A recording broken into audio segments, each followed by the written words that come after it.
ไปมานั่งเล่นมันนั่งอดหน่อยอดใหญ่ทำมาแรง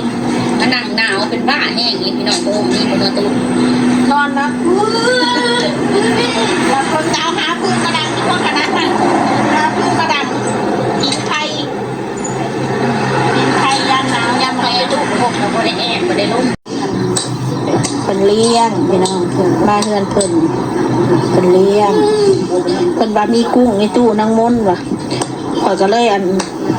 ให้นางทองไปซื้อหมูสับมาใส่น้ำหวังตังนัวขัวหมูสับให้มันสุกๆก่อนเด้อพี่น้องเด้อแล้วยาก็เอามาเด้อพี่น้องสบายดี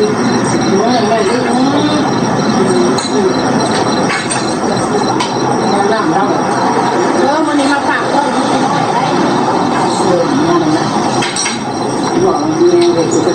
มาแล้วเจ้ากินข้าวไรเดือนเหมือนสั่นแพงเขาละเนาะโอ้แพงเขาว่าไปใกล้เราเดินมันก็ตายกันเราไปใกล้สมมติคือยอมห่วงครับ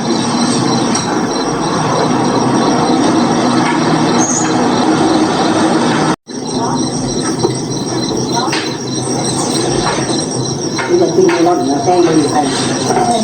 ทุกไป300กว่าบาทบ่มีร้อนนะ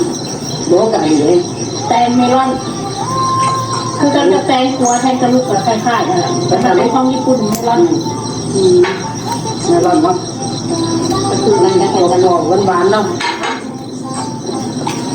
กินนะข้าวโลกบ้านหนึ่งเคยกินทุกคนหนึ่งก็ได้เดี๋ยวเป็นเปลี่ยนแล้วนี่สกายแดงบอก99 บาท15 บาทคน1 4 5 บาทนี่คนต้นมาเด้อ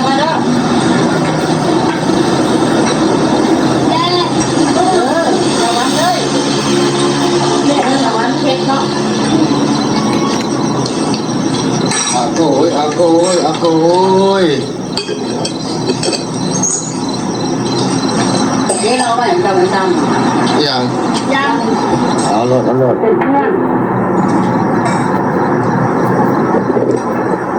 สบายดีหลังกล่องเด้อพี่น้องเด้อจะได้หมดตัวเป็นยังไงมวนอยู่แล้วลงกันย่ำอยู่แล้วผมนั่งเป็นเขาเนาะสิ่งนั้นต้องเลยวนมันหลวกค่ะมันหลวกมันสุดนะมันหลวกแค่มันก็รู้สึกมันจะเอามันป่วยจะงอจริงแท้คนประมาณด้านจะไม่มันหายนะดูค่ะเราดูมันงอเราดูมันโอ้บ้านอยู่แบบนี้เตือนทำหมักนะเอาลิ้นลิ้นไว้ให้เราว่าปลาลุง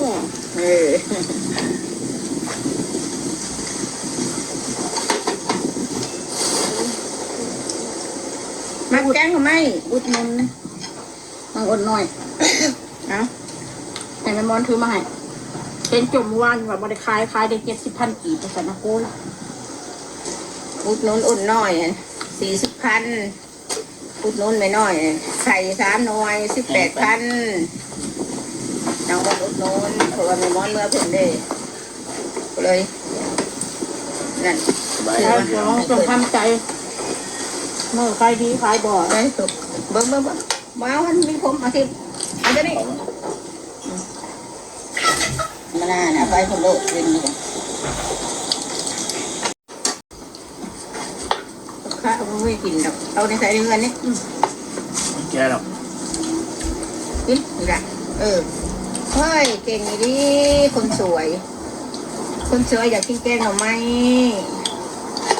เก่งดีย่ำในลูกกินเข่านะกินเข่าก็ดำมาเล่นเลยอื่นโลดคือข้านยำนะบ้ายำแควโคกไม่ใช่ยำแควมีนะ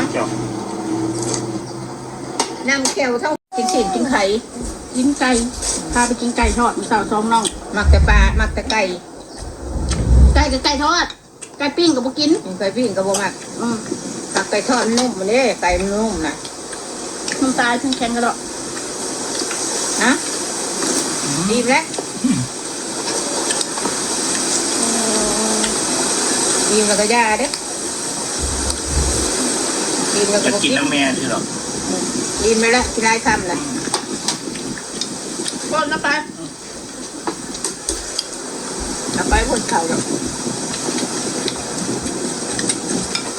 กินแล้วมาเท่าซื้อกระปิ่งไก่ที่จับกัน